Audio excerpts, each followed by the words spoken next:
It's Trial Tuesday, and car accidents are the #1 killer of children under 13. And lots of times, these injuries and deaths can be prevented with proper use of car seats, boosters, and seat belts. Attorney David Aylor is here to talk about Child Passenger Safety Week. And we are so glad to have you always, but this is such an important topic. Yeah, it is. It's a scary topic Sure. if you really think about it. Just thinking about the fact that you just gave. A lot of people don't realize that.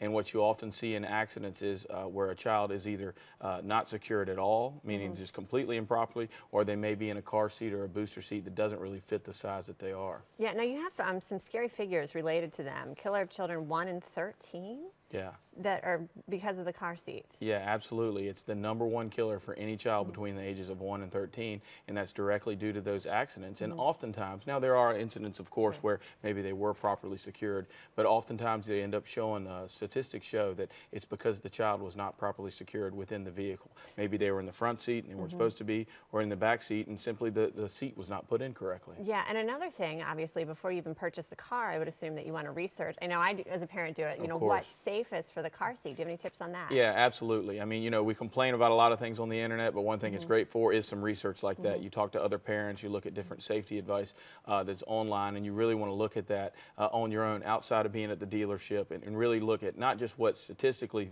what things say, but also what you see other parents would say. You see examples of wrecks and things like that, because it really does make a difference. But the easiest thing to do, whether you're buying a new car or you have an old car, is make sure that the seat that you have is a seat that is actually approved, and also that you're applying it correctly. A lot of times in cases that I've been involved in, you'll see where maybe a car seat has been transitioned from one vehicle to another, a parent, a babysitter, a grandparent, and then it's just not put in correctly. And then something happens, and obviously it's a tragedy from there. So you want to research even the guidelines. And I know, you know, as a parent, it's so hard to keep up. The weight limits, what they're changing, Right. all that information is online, and you should follow that closely. Yeah, we were just talking about off air, you know, sometimes you don't really pay attention to it enough, but you really you should. You know, everyone's busy, but unfortunately when something happens and they go back and look, many times it's simply because maybe the weight limit was past what that seat should have been in, and they should have moved up to the next level.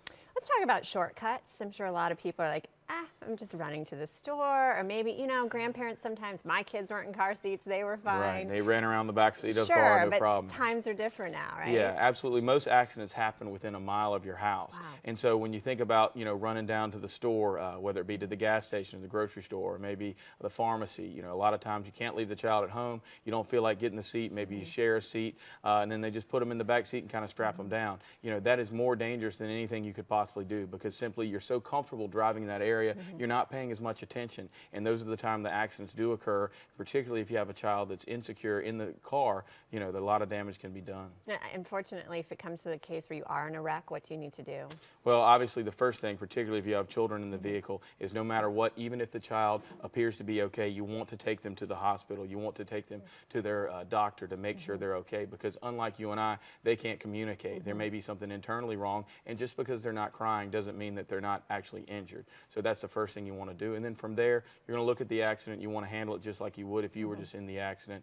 Look at legal representation, because there's a number of things with children that may not develop till later. And if you settle with that insurance company, and then you're going to end up having to pay those bills for years to come. And you're speaking not only as a great attorney, but also a great dad. I appreciate that. I try to be, at least. Yeah, and you're being so nice, because tell me quickly about your giveaway on Facebook. Yeah, on our Facebook page, David Aylor Law Offices, you know, in honor of this week, we're giving away a booster seat and a car seat, a couple different ones, and all you have to do is go online and then forward it, or or put someone's name in that you know that needs it. We'll be picking one at the end of the week, hopefully, to put a little more awareness out there about the issues. Okay, so find you on Facebook, forward it, like it, and you're entered automatically to win the car seat. David Aylor, thank you for being here. Thanks for having me. Yep, Trial Tuesday, and we will have more. We'll be back in just a moment with much, much more right here in Low Country Live.